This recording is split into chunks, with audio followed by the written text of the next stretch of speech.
All right, today we're jumping into a really powerful tool. It's designed to give you some clarity and control in those high-pressure work moments that, can really send your mind spinning.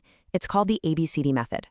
So let's kick things off with a scenario I think we've all been through. You're working, you're in the flow, and then, ping, you get that unexpected meeting request from your boss. There's no agenda, just a subject line with your name on it. What happens in your brain right then? For a lot of us, the reaction is instant, and it's physical. Your heart starts hammering, your breathing gets a little short, and all those clear, organized thoughts you just had, poof, they're gone, totally scattered. Yeah, that's professional anxiety making its grand entrance. But what if, instead of just being at the mercy of that feeling, you had a structured way to respond? I mean, what if you had a mental playbook you could pull out in that exact moment to get back in the driver's seat? Well, turns out you can. So, before we get to the solution, let's just quickly put a name to the problem we're all trying to solve. You can think of it as the professional anxiety trap. You know how it is. High-stakes projects, impossible deadlines, that sudden bit of feedback. It all creates a pressure cooker environment. And that pressure, it just fuels anxiety, which then messes with our performance, clouds our judgment, and honestly, just makes work feel like a total grind. It's a really vicious cycle. So, the big question is, how do you break that cycle? Well, let's dive into the tool that can help. It's an evidence-based method, and it's built for exactly these kinds of situations. Now, here's the really crucial point. The ABCD method isn't about eliminating anxiety. It's about managing it. It gives you a system to take some big, scary, overwhelming situation and just break it down into small, logical, and way more manageable pieces. All right, so let's walk through how this thing actually works. It's a pretty simple 4-step guide that helps you move from that knee-jerk reaction to a much more clear-headed response. Okay, here it is, the mental map for the whole process. It's as simple as A, B, C, and D. You've got your activating event, your beliefs, the consequences, and finally, disputation. We're going to go through each one step by step. First up, A for activating event. This is the trigger. And the key here, and this is really important, is to be super specific. It's not enough to say work was stressful. No, it's I got an unexpected meeting request from my supervisor at 9:15 a.m. right when I was prepping for a client presentation. Pinpointing that exact trigger is the absolute first step. Next, we're on to B for beliefs. This is what instantly pops into your head right after that trigger. A lot of times, our minds just leap to the worst possible conclusion. It's a pattern called catastrophizing. We don't think, this might be tricky. We think something huge and absolute, like one mistake and my career's over. This is such a cool tool to break that down. You take that automatic thought, the my career is ruined one, and you stick it in that first column. Then you basically become a detective. In the next column, you have to list the hard evidence for that thought. And then in the third, all the evidence against it.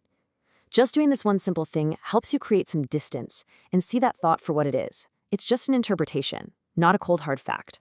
So those beliefs, they lead straight to C for consequences. Let's start with the physical stuff. That belief that your career is on the line, it sends a red alert to your body. It says, go into fight or flight mode now. So your heart rate shoots up, your breathing gets all shallow, and your muscles get super tense, all because you're prepping for a threat that, well, only exists in your head. And of course, there are emotional consequences too. Being in that constant state of alarm ramps up your anxiety, can make you really irritable, and just leaves you feeling completely overwhelmed. It just saps all your emotional energy. And finally, those beliefs start to mess with your behavior. You might start avoiding the task altogether, procrastinating because it just feels too big and scary. Or you could swing the other way and start over-preparing, spending crazy hours trying to perfect something out of fear. Either way you slice it, your productivity takes a hit. Which brings us to the last and, honestly, the most empowering step of all, D, for disputation. This is where you get to fight back and actively challenge those automatic beliefs. First, you put on your prosecutor hat and look for any real evidence that supports the thought. Then, you switch sides, become the defense attorney, and find all the evidence that contradicts it. And this next one is a game changer. You use the colleague test. Ask yourself, what would I tell a friend if they were in this exact same spot? That little trick helps you get some objective distance and find a much more balanced point of view. And this right here, this is the payoff. It just perfectly shows the end result of that whole process. You take this anxious, all or nothing thought like, everyone must think I'm incompetent, and you totally transform it. You argue against it with real evidence, and you land on a much more realistic perspective. One that says, hey, it wasn't perfect, but that's okay. Minor mistakes are normal. So we get the framework now, right? But let's talk about making it stick. Because let's be honest, knowing the steps is one thing. Actually weaving them into your daily life at work, that's where the real magic happens. The key to making this a habit is just a simple daily practice. It's not a huge time commitment. We're talking a few minutes in the morning to think about potential triggers, trying to apply the method when you feel that anxiety bubble up during the day, and then a quick reflection in the evening. This steady rhythm is what builds that mental muscle. And look, it's not always going to be a walk in the park. You're going to face some challenges. If your thoughts are just racing, try a thought pause. Just stop, take a breath, and write them down. If you're feeling totally overwhelmed emotionally, take an emotional step back. Acknowledge the feeling, but create a little distance. And if you're short on time, just develop a quick ABCD, where you hit the high points and promise yourself you'll review it in more detail later. Okay, so we've covered the what, the why, and the how of the ABCD method. Now, it all boils down to taking that very first, really crucial step to actually put it into practice. Your action plan is incredibly simple.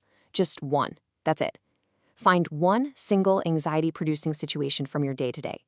Don't try to boil the ocean. Just pick one trigger and walk it through the A, B, C, and D steps. You know, this isn't just about understanding some clever framework. It's about fundamentally changing your relationship with anxiety, one thought at a time. The goal is never to get rid of anxiety completely, but to respond to it with clarity and with confidence. So let me ask you, what's the one thought you're going to challenge first?